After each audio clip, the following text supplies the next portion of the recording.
पैगंबर मोहम्मद पर विवादित टिप्पणी करने को लेकर बीजेपी ने भले ही प्रवक्ता नुपुर शर्मा को सस्पेंड और नवीन कुमार जिंदल को निष्कासित कर दिया हो, लेकिन इनके खिलाफ देश और खाड़ी देशों में शुरू हुआ बवाल थमने का नाम नहीं ले रहा है। विपक्ष भी बीजेपी पर हमलावर है और उन्हें जेल भेजने की मांग पर अड़ा हुआ है। सत्तारूढ़ दल को जहां घरेलू स्तर पर ज्यादा आलोचनाओं का सामना करना पड़ा है, तो वहीं इसका राजनीतिक असर भी होता दिखाई दे रहा है।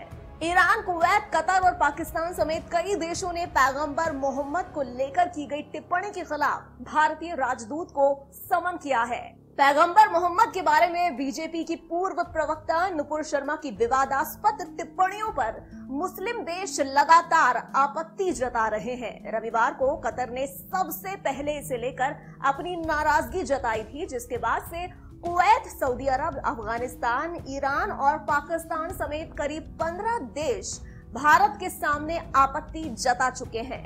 57 सदस्य वाले इस्लामी सहयोग संगठन OIC ने पैगंबर के खिलाफ टिप्पणी की कड़ी निंदा की। OIC ने संयुक्त राष्ट्र से भारत के मुसलमानों को अधिकारों को सुनिश्चित करने के लिए जरूरी उपाय करने का भी आग्रह किया है। कुछ अरब देशों ने अपने अपने सुपर स्टोर्स में इंडियन प्रोडक्ट्स को बैन कर दिया। एक कुवैती सुपरमार्केट ने भारतीय उत्पादों को अपने शेल्फ से हटा लिया। कुवैत सिटी के ठीक बाहर सुपरमार्केट में चावल के बोरे और मसालों और मिर्च की अलमारियों को प्लास्टिक की चादरों से ढक दिया गया है। वहां अरबी भाषा में लिखा हुआ है कि हमने भारतीय उत्पादों को हटा दिया है। कुवैत के अलावा सऊदी अरब और बहरीन में भी भारतीय सामानों का बॉयकॉट कर दिया गया। कूटनीतिक विवाद को शांत करने की कोशिश करते हुए कतर और कुवैत में भारतीय दूतावास के प्रवक्ताओं ने कहा कि राजदूतों ने इस बात को व्यक्त किया है कि ट्वीट किसी भी तरह से भारत सरकार के विचारों को नहीं दर्शाते हैं। ये हंसिए पर पड़े तत्वों के विचार हैं। हालांकि इसके बाद नुपुर शर्मा ने ट्विटर पर एक बयान जारी कर पैगंबर मोहम्मद पर टिप्पणी करने को लेकर माफी मांग ली थी। नुपुर ने लिखा कि मैं पिछले कई दिनों से टीवी डिबेट पर जा रही थी, जहां रोजाना मेरे आराध्य शिव जी का अपमान किया जा रहा था।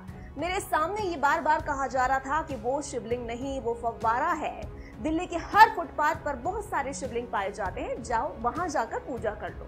मेरे सामने बार बार इस प्रकार से हमारे महादेव शिव जी के अपमान को मैं बर्दाश्त नहीं कर पाई और मैंने रोष में आकर कुछ चीजें कह दी। अगर मेरे शब्दों से किसी धार्मिक भावनाओं को ठेस पहुंची हो तो मैं अपने शब्द वापस लेती हूँ। मेरी मंशा किसी को कुछ ठेस पहुंचाने की कभी नहीं थी।